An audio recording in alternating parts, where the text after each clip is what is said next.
The Bank of England's chief economist Hugh Peel didn't make many friends back in April when he suggested that Brits needed to just accept that they are poorer in response to the current cost of living crisis. His exact words were, "We're all worse off and we all have to take our share." His boss, Andrew Bailey, the man charged with getting us out of this mess, had also previously stated that workers should not ask for big pay rises to try and stop prices rising out of control. So you can imagine we were all a little bit shocked to find out in July that every single one of the senior officials working at the Bank of England, excluding Andrew Bailey, had gone and accepted a pay rise. I mean, what happened to just accepting that we're all a bit worse off? Credit where credit's due, at least Andrew Bailey had the foresight to see that accepting a pay rise after making those kinds of comments clearly wouldn't go down well with the general public.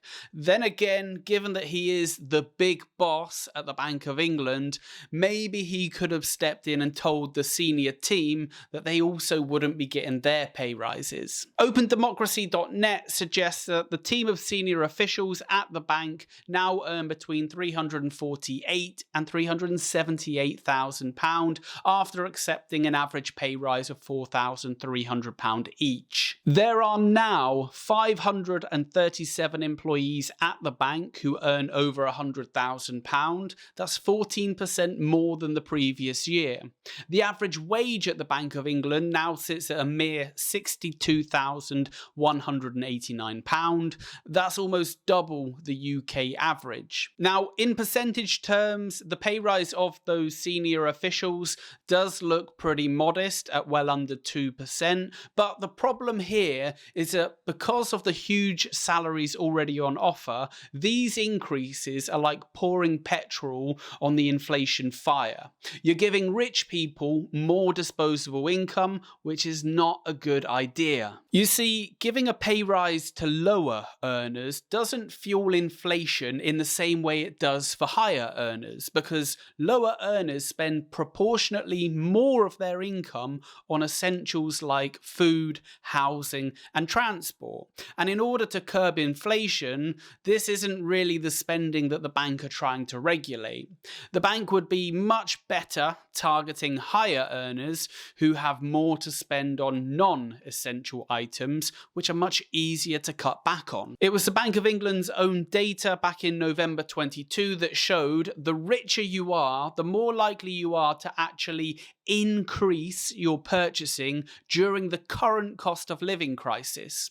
This chart shows poorer households on the left and richer households on the right. It's split into income deciles, so the bottom 10% of earners are represented by the number 1 and the top 10% by the number 10. The green bars represent households who are buying the same or more during the cost of living crisis. And you can clearly see that the richer the household is, the more likely they are to actually increase the goods and services that they purchase despite the cost of living. In that top decile of households, in that top 10% of earners, this jumps substantially to around 60%, meaning the majority of high earners will maintain or increase their spending as the cost of living bites. And just in case you're wondering which decile these senior officials at the Bank of England fall into, it is most definitely the top decile.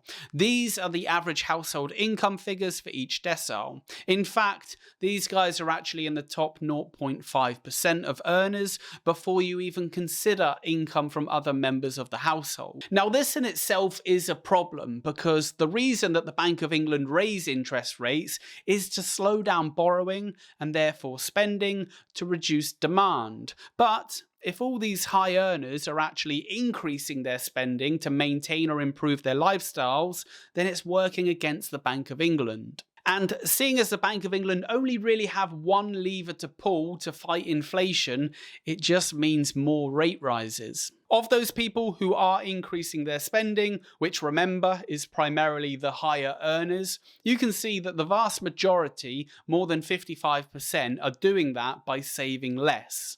not giving up saving, just reducing the amount that they save each month. So you can see that the people in these top brackets really aren't feeling the squeeze. Their lifestyle isn't changing as a result of the cost of living crisis. Compare that to people at the other end of the spectrum in those lowest deciles who are already making cutbacks and consuming less. You can see that by looking at the purple bars, which represent people who are spending less and cutting back.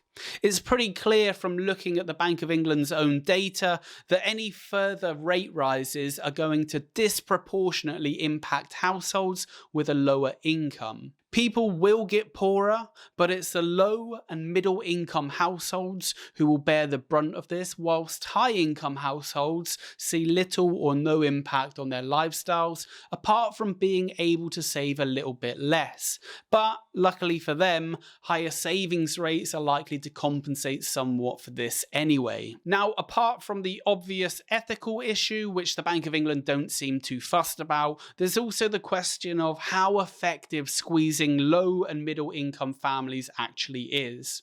I know a lot of people will be thinking that because it's only 10% of the population that make up that top decile, it won't have much of an impact on inflation at all.